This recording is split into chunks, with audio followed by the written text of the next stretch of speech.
yo, o sea, siempre les recomiendo a mis estudiantes, ante cualquier problemática, ante cualquier pregunta, objeto que haya que estudiar, siempre comenzar desde la filosofía. La filosofía, como madre de toda la ciencia, nos provee de una herramienta cognitiva extraordinaria, de un valor extraordinario, y que son, vamos a decir, que las definiciones, las categorías, el sistema de principios, las leyes, o sea, y esos pares categoriales nos permiten entender la realidad, nos permiten comprender la realidad. Entonces, por eso yo recomendaba al equipo 1 partir en primer lugar de la definición filosófica de principios, porque partiendo de ahí, a nosotros, ustedes, o sea, todos, vamos a partir de la comprensión de lo que necesitamos para aplicar correctamente las metodologías activas. O sea, necesitamos algo que nos oriente, algo que nos cohesione, algo que sirva como concepto central, como fundamento, y que ese fundamento nos establezca una generalización orientadora, y esa generalización orientadora no puede ser otra cosa sino que los principios.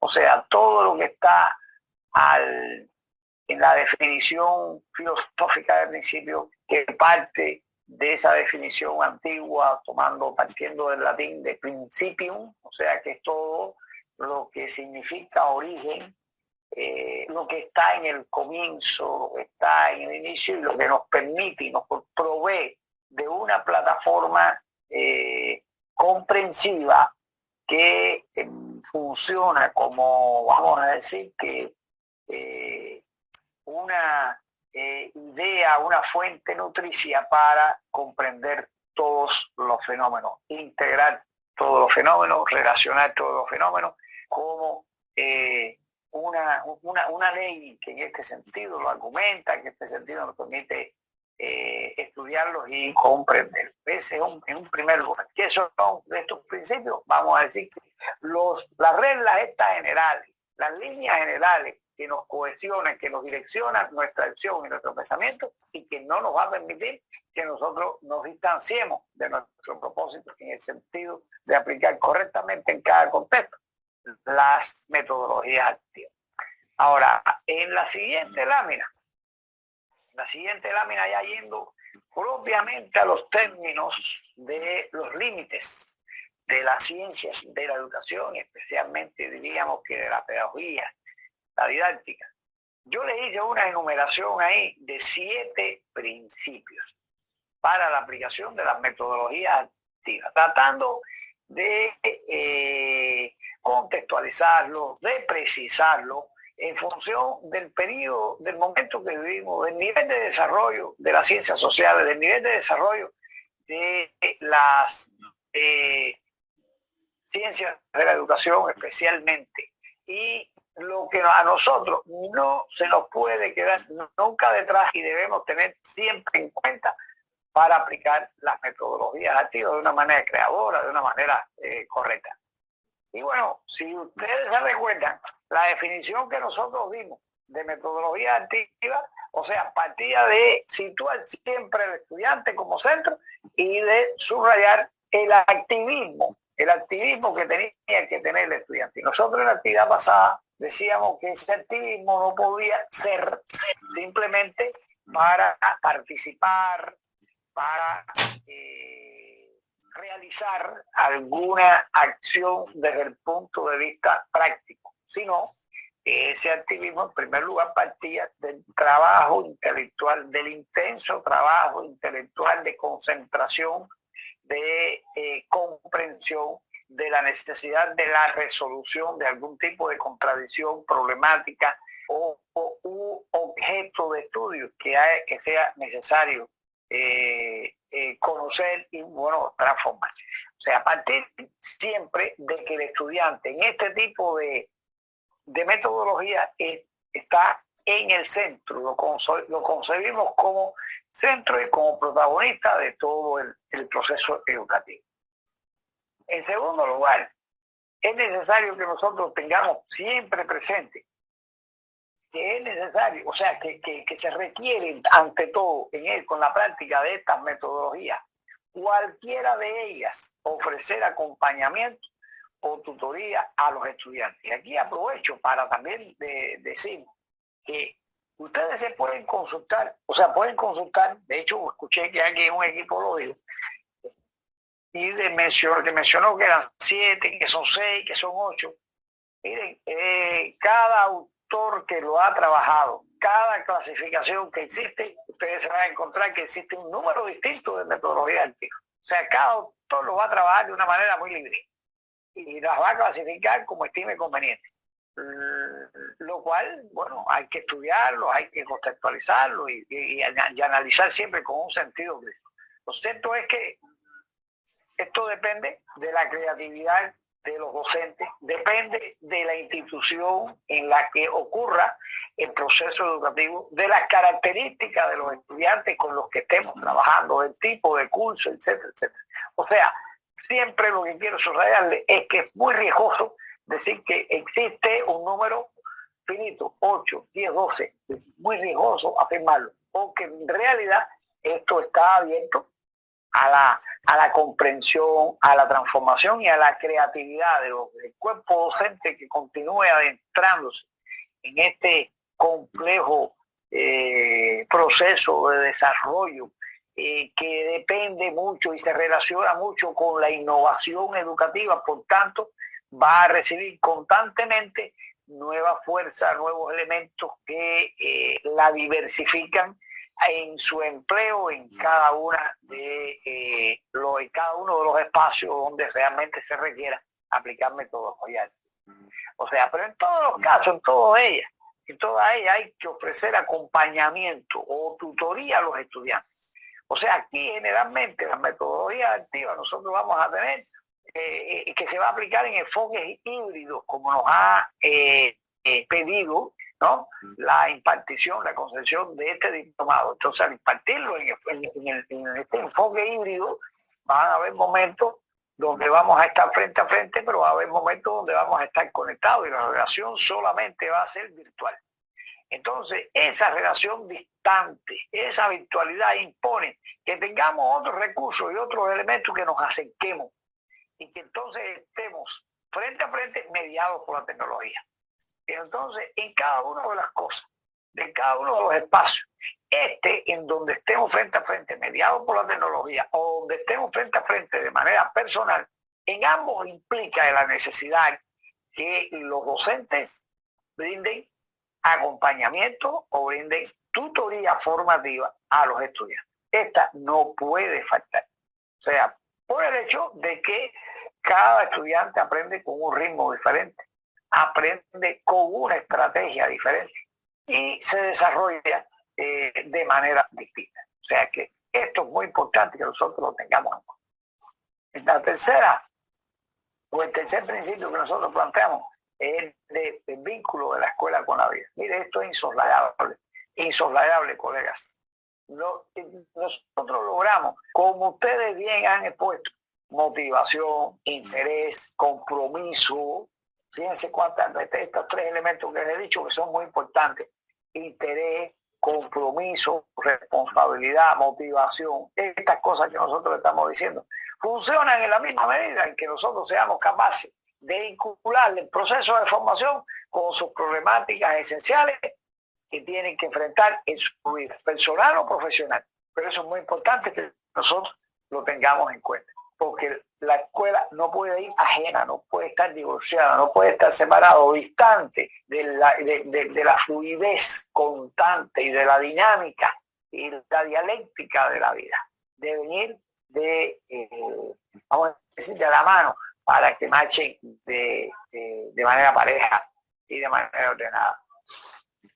En cuarto lugar, mencionamos el principio del carácter científico del proceso de formación. Hoy día, colegas, no hay excusa, no hay otra manera de apreciar el desarrollo el estudio, el desarrollo de la vida, de la naturaleza, de la sociedad, de las diferentes culturas y por supuesto el estudio del hombre y de su pensamiento, que no sea a través de la ciencia.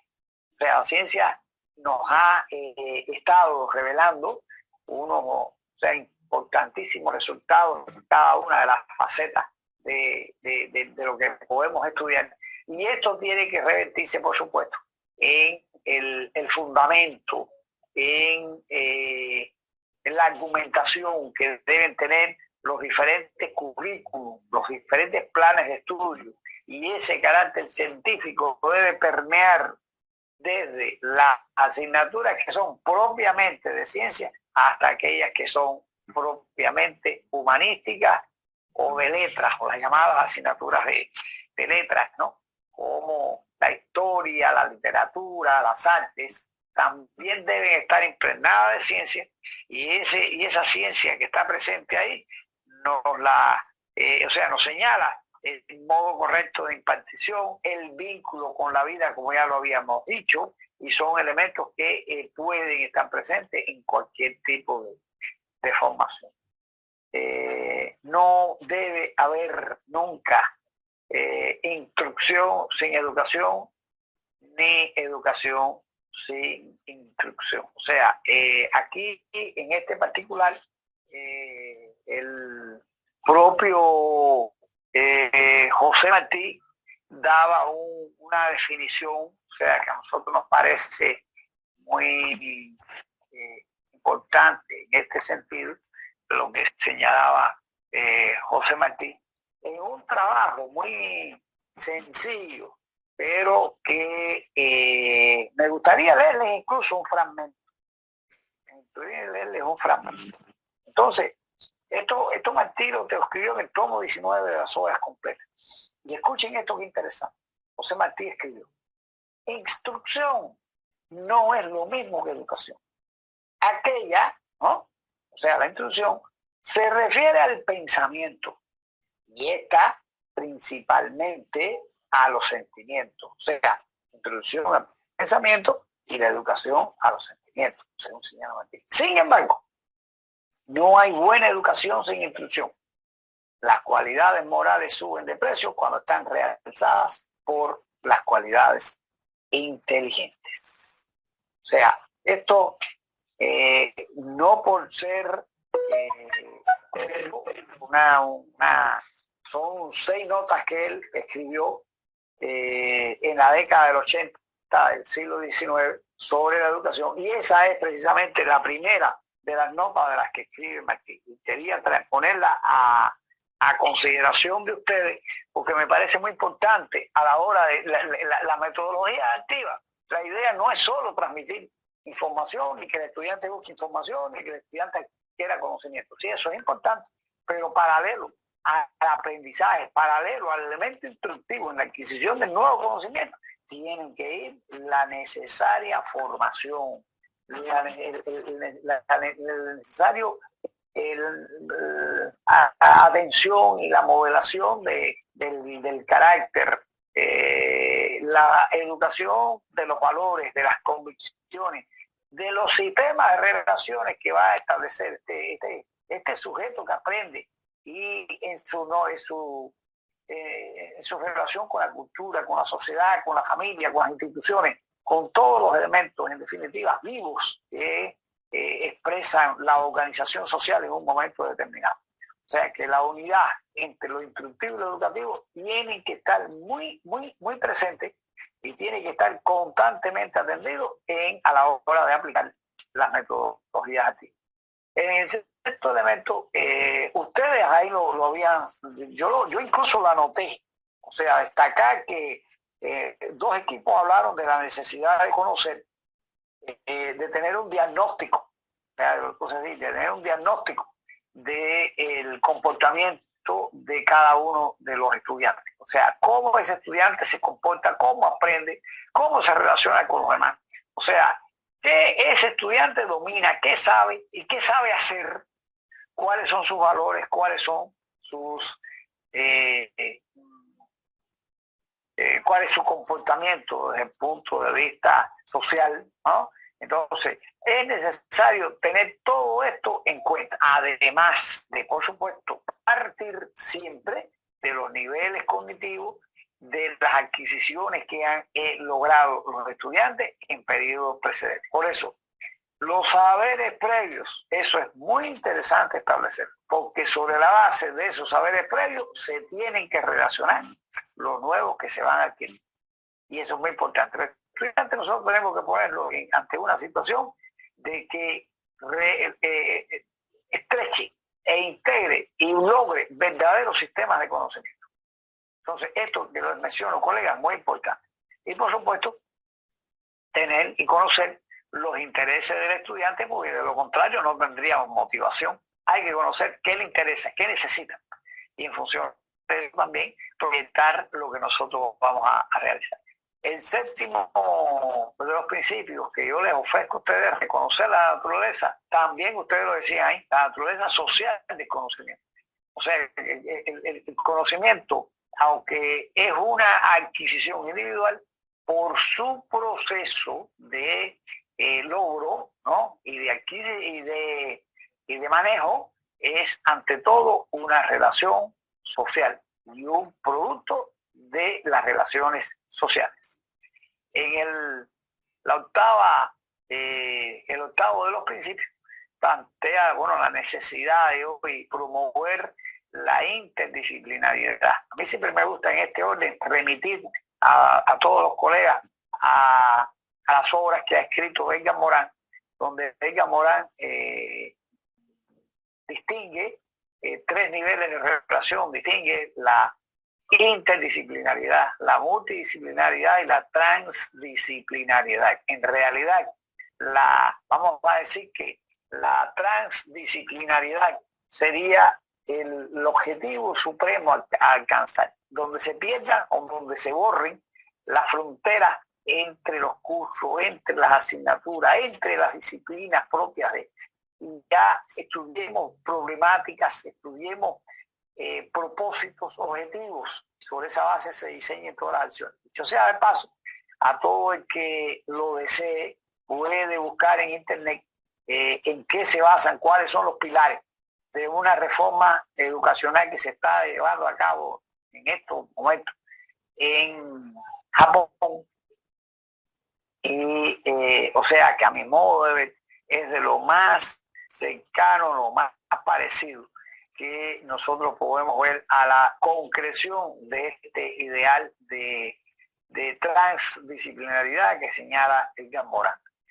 Los japoneses se han puesto 8 aspectos. Ponen que la escuela va a preparar a los estudiantes a través de, o sea, sobre la base de 8 aspectos que lo han de confrontar con la vida. O sea, resolver problemas, aprender idiomas, leer. Hay un conjunto de elementos ahí que les insisto en que si pueden, acérquense a esa experiencia. Y casi que por último, favorecer la cultura del aprender a aprender. También ustedes lo dijeron. Eso es muy importante. Como nosotros en la vida contemporánea tenemos, ya también lo mencionamos en encuentros anteriores, y las metodologías activas son esencialmente facilitadoras de esto de aprender a aprender. O sea, no importa que en un momento determinado sintamos que la tarea es compleja, sintamos que se nos exige demasiado, que estamos casi al borde de nuestros límites de razonamiento, ¿no? Y de alcanzar lo que de manera correcta un estudio, el desenvolvimiento de una problemática. O sea, esto nos va a exigir nuevas capacidades, nos va a exigir nuevas maneras de ver, de integrar y de adquirir un conocimiento. O sea, la cultura de aprender a aprender es algo que nos relaciona directamente con la contemporaneidad y nos vincula a la escuela con la vida, porque es necesario ir, vamos a decir que, o estar completamente actualizado en las problemáticas actuales y en todo lo que sea necesario como objeto de conocimiento dominar. Y por último, las metodologías activas también pueden y son una vía, y que pudiera decirles que idónea, para propiciar la inclusión educativa. Esta, si no escuché que la hayan mencionado, y me permito adicionarla, me permito subrayar su significación. Es uno de los elementos que está en la Agenda 2030 planteada por la Organización de las Naciones Unidas, y en países donde ha habido o se manifiestan aún arbitrariedades, vamos a decir que discriminaciones, donde permanecen al margen de los procesos sociales, de la cultura establecida, miles de seres humanos. Entonces es necesario reclamar la inclusión, es respetar la procedencia social, es respetar digamos que las preferencias desde el punto de vista de la creencia religiosa, la característica de la familia, la cosmovisión acerca de la vida, de la ciencia, del cuerpo y del hombre. Todos estos elementos es importante que nosotros los tengamos en cuenta para propiciar una inclusión activa y generadora de cambio. Entonces, esto quise hacerles una sistematización para que, en lo que a mi modo de ver, yo no digo que sean estos los únicos, ni que sean tampoco lo que ustedes deben aprender. Yo los llevo y los exhorto siempre. Tengan sus propias posiciones, tengan sus propios planteamientos, pero estén en condiciones de argumentarlos, de defenderlos, o sea, de definirlos, argumentarlos y defenderlos. Sería la lógica de lo que les estoy pidiendo en este sentido. Esa es mi propuesta de lo que yo trabajé y lo estoy compartiendo con ustedes. Y entonces en la lámina siguiente les hago también, en la lámina siguiente les estoy haciendo un resumen de los principios, vamos a decir que estableciendo un límite entre cada uno de los 3 niveles de trabajo en los que tenemos que tener en cuenta a la hora de planificar el trabajo con las metodologías activas, que es lo que le corresponde al estudiante, lo que le corresponde al docente, y las condiciones que debemos tener en materia de infraestructura, de redes, etc. En primer lugar, y me pareció muy bien, yo sea de paso, ya yo se los había reconocido hace unos minutos, me pareció muy bien el procesamiento de la información que ustedes hicieron y que, o sea, que se acercaran, podamos coincidir con esas ideas que aquí presentamos. El docente, yo he escuchado algunas posiciones en donde de una manera muy simplista, y yo diría que hasta superficial, en muchos casos se plantea la responsabilidad del docente y piensan que la modalidad híbrida, la educación mediada por tecnología es más fácil.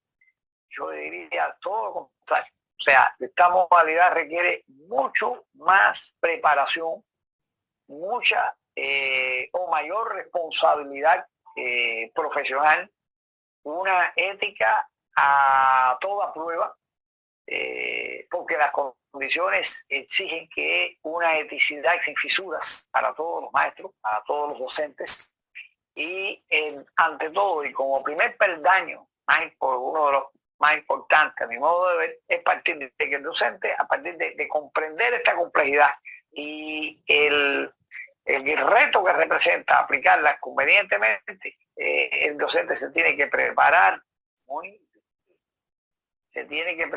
bien y tiene que planificar muy bien. Ahí radica, a mi modo de ver, la primera gran complejidad en la aplicación de este tipo de enfoque y de enfoque híbrido, y especialmente las metodologías activas. El docente se tiene que preparar, tiene que crear todas las condiciones, tiene que tener todo a mano para ofrecerlo y previendo cuál sería el resultado, cuál sería la elaboración intelectual que van a realizar sus estudiantes.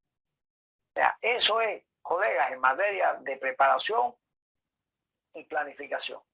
Hay que seleccionar o elaborar los recursos. O sea, aquí fíjense que le estoy empleando 2 términos, seleccionar o elaborar. la última actividad que vamos a tener, perdón, en la última actividad que vamos a tener,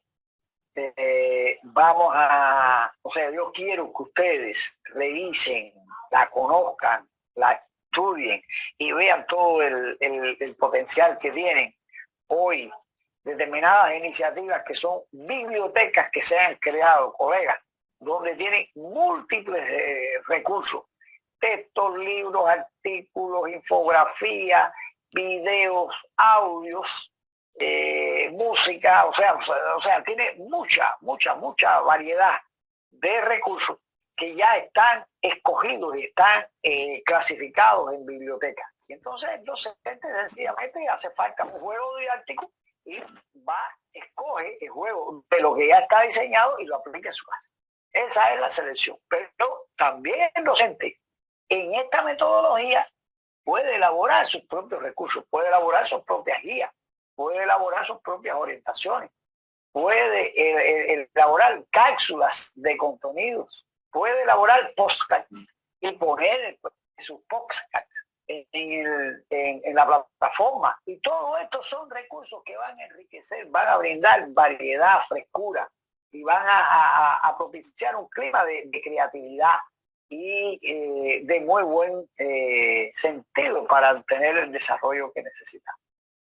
Y el docente, bueno, por supuesto, tiene que orientar, tiene que enseñar a los psicólogos que el éxito en muchas ocasiones depende de lo que ellos le llaman la base orientadora. O sea, brindar una buena explicación, brindar una buena orientación.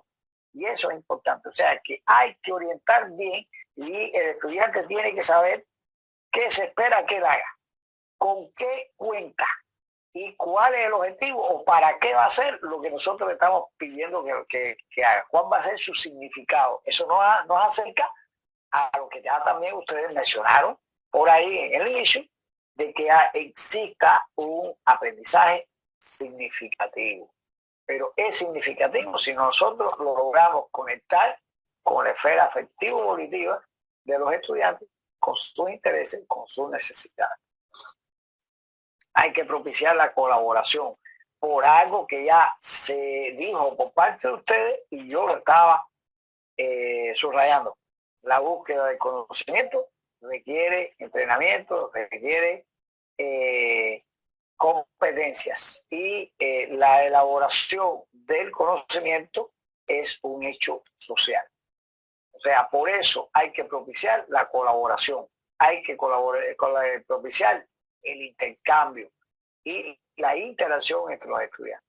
Estas metodologías requieren estar constantemente en vínculo, en comunicación con los estudiantes e intercambiando con cada uno, o sea, de manera personalizada, para entonces nosotros poder motivar y para poder concebir el enfoque profesional. O sea, aquí tengo entendido que en este curso hay profesores de medicina, profesores de enfermería, hay ingenieros, hay abogados. Entonces, en cada uno de los casos, cuando nosotros vayamos a aplicar una metodología activa en los procesos de formación que ustedes dirigen, el referente es distinto. Entonces, ustedes deben buscar el desarrollo profesional de quienes están formando. Y los ejemplos, y las problemáticas, y las situaciones de aprendizaje tienen que ser lo suficientemente complejas para propiciar el desarrollo y para propiciar la motivación y el ganar o el escalar, vamos a decir que peldaños de mayor complejidad e integración del conocimiento en su formación profesional.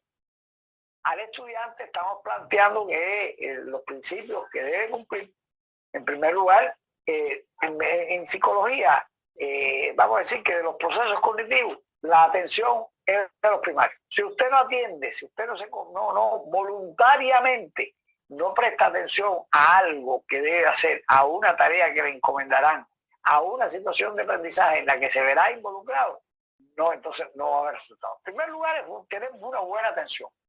una atención consciente, centrada en el propósito de lo que hay que realizar. Y por supuesto, desarrollar motivación e interés. Y cuando digo motivación, ya se lo hablaba en función del profesor. Esta motivación aquí está hablada, está pensada desde el estudiante porque es lo que emana, es la motivación intrínseca, es la motivación que parte del interior del estudiante y se decanta por un perfil determinado de una asignatura, de una disciplina y vamos a decir que es lo que la motivación señala lo que más le gusta hacer. Parte también del hecho de que comprende, periodiza, se requiere el trabajo del estudiante, más que nadie el trabajo autogestionado. Se tiene que autogestionar la información como lo han hecho ustedes de una manera muy pertinente en lo que hemos trabajado. Y por supuesto eso lleva a adquirirlo, a colaborar ya en el proceso posterior a la adquisición, porque usted va a elaborar una determinada postura, un determinado producto que le permita socializar, como muchos de ustedes hicieron hoy, por eso me siento muy satisfecho, que ya venir con infografías, con presentaciones, con determinados recursos que nos muestren a nosotros el procesamiento intelectual que ha existido en cumplimiento de una determinada tarea. Y por último, en materia de infraestructura, nosotros estamos hablando de la gestión de forma pertinente, oportuna, de la gestión de forma pertinente del trabajo en la plataforma, donde el docente tiene que desarrollar las competencias digitales. O sea, hasta ahora, yo siempre recomiendo lo que ha aportado el INTEF en España, donde han señalado, donde han especificado 5 para el caso de los docentes, 5 competencias que tienen que ver con la información, la alfabetización informacional, o sea, o crear una cultura infotecnológica, dicho de otra manera, trabajar en la colaboración, en la comunicación, crear contenidos digitales, o sea, además que usted lo pueda seleccionar en un lugar, esta persona se plantea como competencia que el maestro sea capaz de, además de crearla. Y de gestionar la seguridad, o sea, mantener un compromiso, una ética, una responsabilidad en relación con la parte dura y con la parte blanda en el uso de la tecnología y la resolución del problema. Hoy incluso se habla de competencias digitales para los estudiantes, competencias digitales para los profesores y competencias digitales para las instituciones en las que se enmarca y en las que se estrechan las relaciones en los procesos de formación. Entonces, por ahí van las cosas. Entonces, todo esto, como ustedes se darán cuenta, estamos en un ámbito donde resulta ser, vamos a decir que arenas movedizas, a partir de la rapidez, del dinamismo que tienen los cambios, que tienen las novedades, que tienen y que presentan nuevas oportunidades para hacer, para integrar, para propiciar motivación, cambio y mayores posibilidades de lograr entendimiento y comprensión. Entonces, en función de eso, el docente tiene que estar actualizándose de manera constante, de manera sistemática. Entonces, este era, colega, vamos a decir que un producto bastante sintético que yo quería compartir con ustedes porque esto nos puede servir de referencia para el resto de los temas que nos quedan y que debemos estudiar, que debemos preparar. Yo les agregué al final un pensamiento de un educador francés, o sea, bastante prolijo en su experiencia práctica en el ámbito educativo, pero por otra parte también prolijo en lo que escribe, en las entrevistas que concede, etc. Entonces, él plantea, es responsabilidad del educador hacer emerger el deseo de aprender. Fíjense que esto es una tarea suprema. Y esto, las metodologías activas, son, vamos a decir, que un escenario especial, especialmente significativo, para generar deseo de aprender. Es el educador quien debe crear situaciones que favorezcan la emergencia de este deseo. O sea, este educador va más adelante, profundiza más y señala que es el educador el que tiene esa responsabilidad de crear esas condiciones.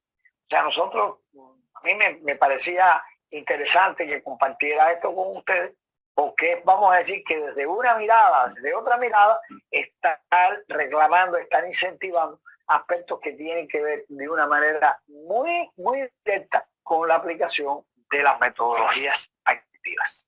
Entonces, este es, colega, el producto escrito y el aditivo que he compartido con ustedes de la explicación, para que tengamos, vamos a decir que una mayor integralidad para poder utilizar juiciosamente, de manera crítica, las metodologías